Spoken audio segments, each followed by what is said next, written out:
வணக்கம். முதல் செய்திக்காக நித்யா. இருசக்கர வாகனமும் காரும் மோதிய சிசிடிவி காட்சிகள் இணையத்தில் வைரல். விரிவான செய்திகள்.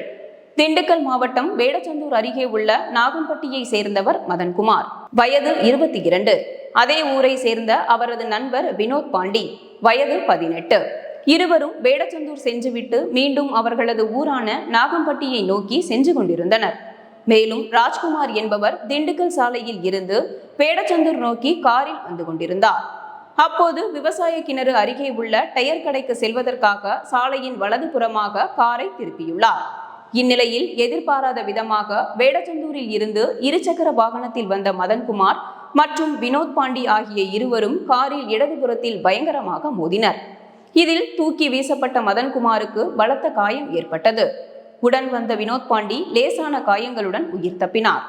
இந்த விபத்தில் சிக்கிய இருவரையும் அருகில் இருந்தவர்கள் மீட்டு ஆம்னி கார் மூலம் வேடந்தூர் அரசு மருத்துவமனைக்கு கொண்டு சென்றனர். அங்கு அவர்களுக்கு முதலுதவி சிகிச்சை அளிக்கப்பட்டு தனியார் ஆம்புலன்ஸ் மூலம் திண்டுக்கல் மருத்துவமனைக்கு அனுப்பி வைக்கப்பட்டது. இந்த விபத்தின் சிசிடிவி காட்சிகள் தற்போது இணையத்தில் வைரலாகி வருகிறது.